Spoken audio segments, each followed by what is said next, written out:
Okay. Dr. Carson, thank you so much for letting us and inviting us into your home. My pleasure. This afternoon on Sunday.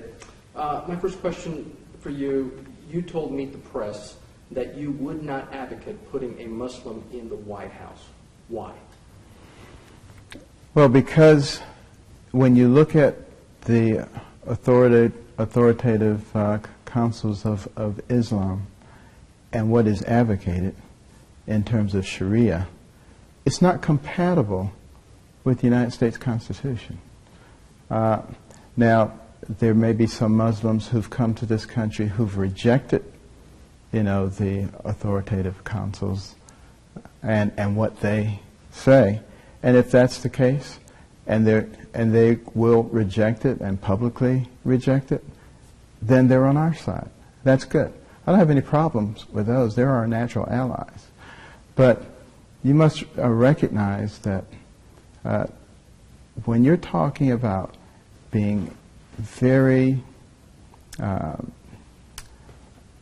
unfair to women, treating them in just incredibly misogynistic ways, when you're talking about treating other religious minorities as second-class citizens, when you're talking about Jews like animals, advocating their extinction, and all the things associated with Sharia, how can anyone say that that is in any way compatible with the standards that we've adhered to here in America? What is the risk that you perceive if a Muslim were ever elected to the presidency beyond what you just mentioned, which is the concern of Sharia law? What would be other inherent concerns?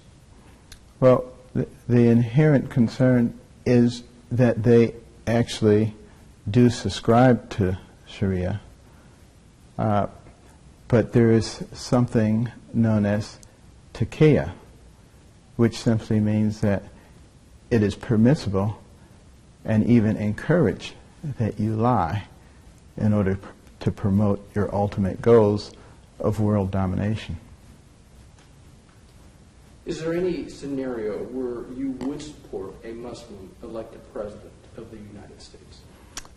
If a Muslim was willing to come out and very publicly say that they completely reject the tenets of Sharia, and they have lived a life that is consistent with that, I would have no problem with that individual. What about, would you ever advocate of Muslims elected to Congress? I can think of one congressman from Minnesota who is currently a member of Congress. Would you advocate for Muslims getting elected to the House of Representatives or the Senate body? Well, remember that when you're talking about the House of Representatives or the Senate, you're talking about people who represent their constituency. And if their constituency is all right with that, I don't have any problem with it. So let me ask you this. If that's the case, where do you see the difference between Muslims serving in Congress and the White House? You mentioned when it comes to Congress, they're representing the people, but some would say a president also represents. We call the White House the people's house. Where do you differentiate on that? Because if we're talking about the presidency of the United States, you're talking about all the people. You're not talking about a small segment of the people. And as far as I know, we haven't quite reached that point where we are willing to change our whole established identity to something else. Now, maybe I missed something along the way, but I haven't noticed that has occurred. This is supplement. This is whole short. It's nothing.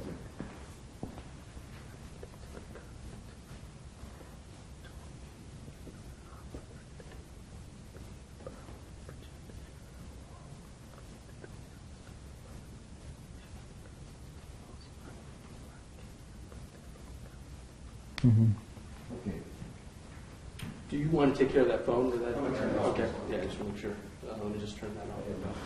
Can we just all make sure that... I didn't even hear the phone.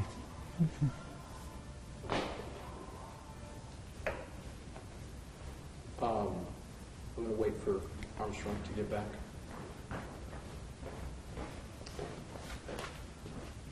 Do you want me to ask that same question again? Yeah. That's fine. Do you want me to wait for Armstrong to come back? Armstrong, you coming back?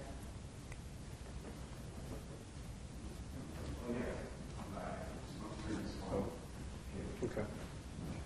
So we just got done talking about whether or not you would advocate Muslims being elected to Congress. You differentiated between Congress represents the district, the people who live Right. in that area. So if that's the case, what else do you see as the difference between Muslims serving in Congress and the White House, being that the White House, sometimes it is referred as the people's house? Right. And it represents all the people, not a particular segment of the people. You know, the way the Constitution was designed, it was as a republic-type government, which means that you represent the people who sent you there. And it was well understood that people in one area might differ from people in another area. But the key thing is we have to hold the Constitution at the top level and make everything else subscribe to that. And that goes double when we're talking about the person who's going to be the leader of this nation. Let me Hold on, don't let that. Is that your phone? I'm hearing, yeah, I'm hearing the phone. That's okay. In theory. Did we get that noise when he was answering that question? Yeah. Okay. It was there the whole time. When you heard the buzzing, I heard the buzzing in here. Just to make sure, I'm going to ask you the same question. Okay. So, Dr. Carson, how do you see the difference between Muslims serving in Congress and the White House, given the fact that sometimes the White House is referred to as the people's house?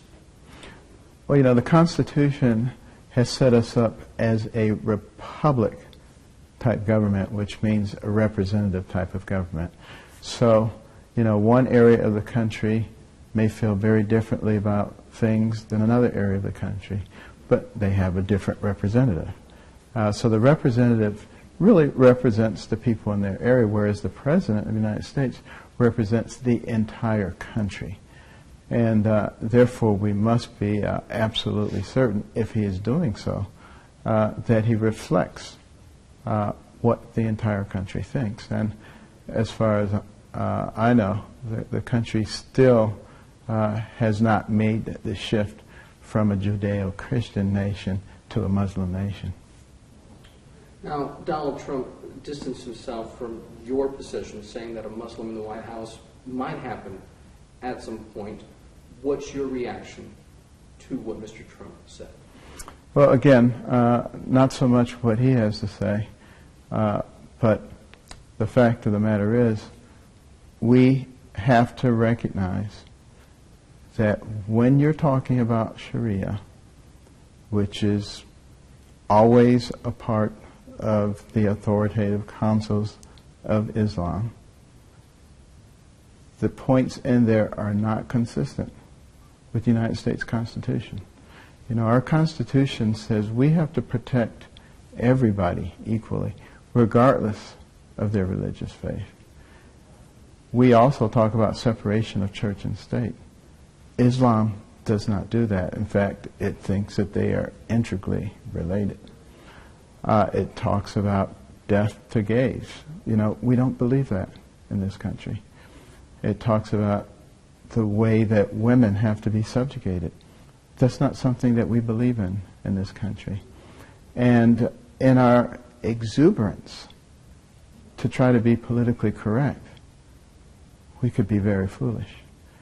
And, you know, this is something that I feel very strongly about. And, you know, if it meant that it would ruin my chances of becoming president, I would take that risk because I love America just that much. Is there anything I haven't asked you with regards to this morning's interview on Meet the Press that you'd like to clarify that we haven't asked you as far as these questions go? I think you've been pretty thorough. Okay. That's good. We're going to do cutaways, if that's okay. What we're going to do is we're going to take your mic and we're going to put it on me, and I'm going to basically ask you the same questions. If you just want to Right. sort of do a chit chat. I'll just make my lips move.